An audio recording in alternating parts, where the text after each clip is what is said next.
For those of you who are ardent Affinity designer guys and you've watched any of my tutorials before, I don't think I highlighted this specific aspect of it. And my bad in that, but I'm going to cover it now and just show you what I started doing differently now. It gets the same result, but my work around it is much better. And that is related to this artistic tool and the frame text tool. I mostly used to use the artistic tool, even when it came to doing text that needed to wrap, etc., which the frame text tool is more appropriate for that. For those folk who are seeing it for the first time and you're new to Affinity, maybe I'll just give you a high level of it. The artistic tool, if you select that, you can draw the size of the font's going to be, and where you left mouse button drag, and when I let go, that's the size. If I let go there and I say hello, hello, how are you? That is creating a box with text in it, but it's not the text frame. It's an artistic text tool. So it's in this container. And then you have these little handles which you can size. So the bottom one will proportionately size it. The side one will stretch it. Let me go Control Z. Same like the top and bottom will stretch it.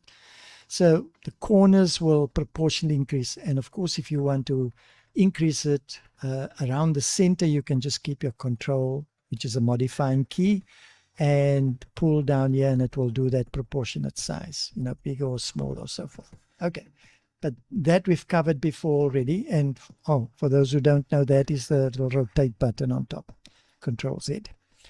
Okay, so what is the big issue that I'm going to cover here, or the rather issue that I overlooked? The text frame. I know when I draw it out, and pretty much I use the text frame mostly with Affinity Publisher, because that's where I do the text layouts and work from one text frame to the next text frame, etc.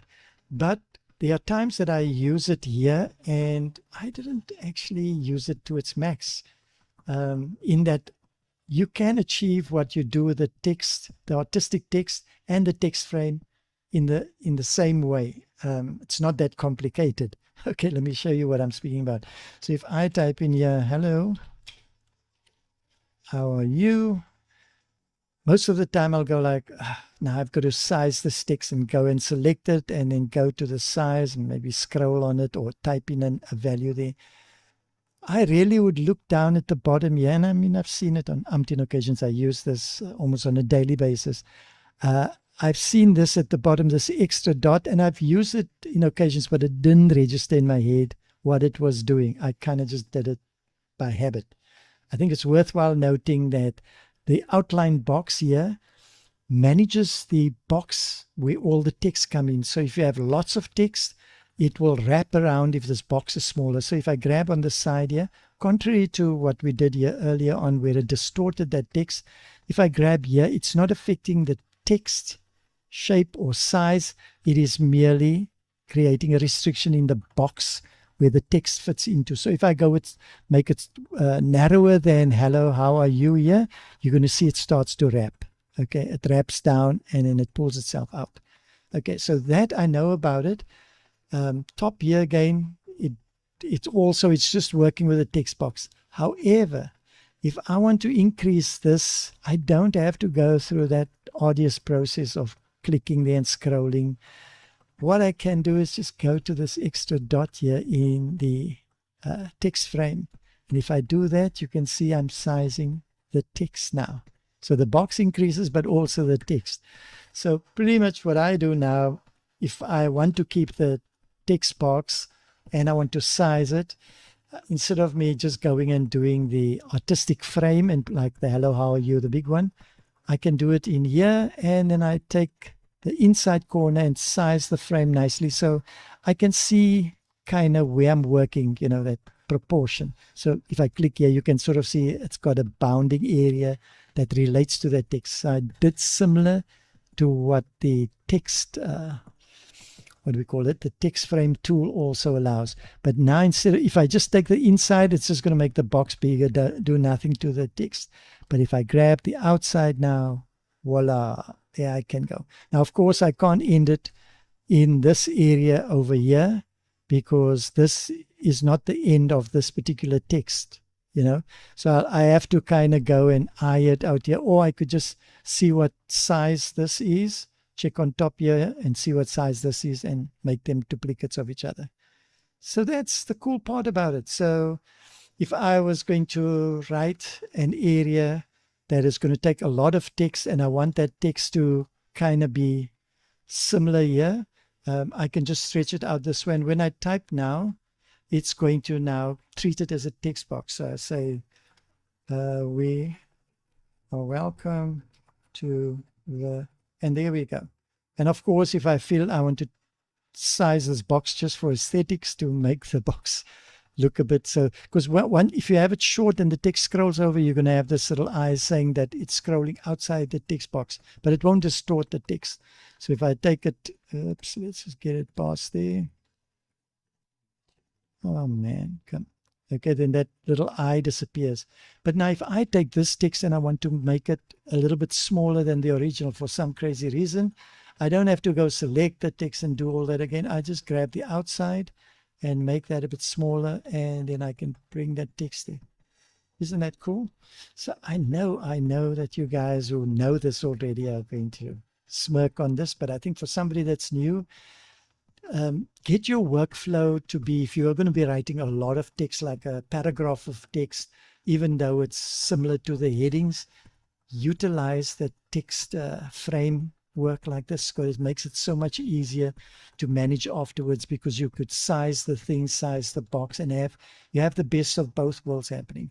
Now, the last thing that I just want to highlight is some people have asked, can I take this artistic text and convert it into a text frame?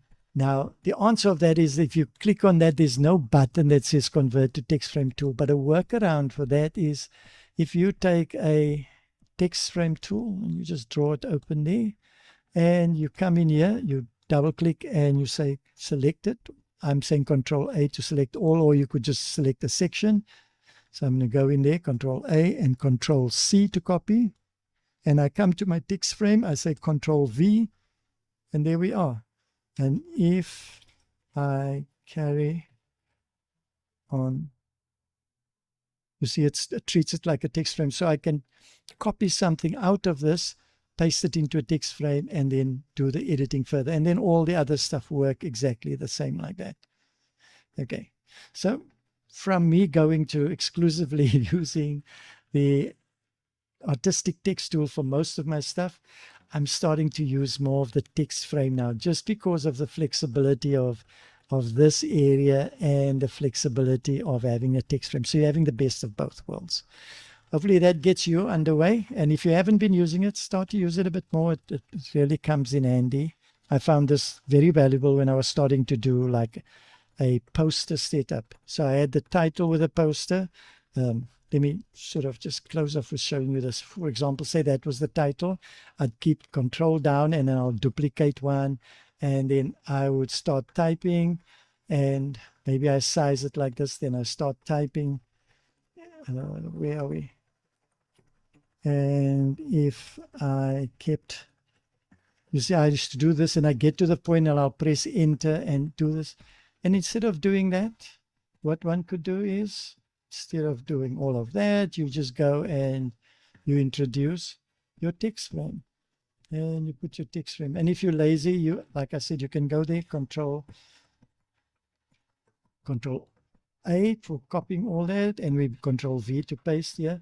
Once you're happy with the paste size, we can go sizing there and then just take our box out there, and then we can start typing. Because what is cool here now is you can add all the other, points that you are working with or whatever.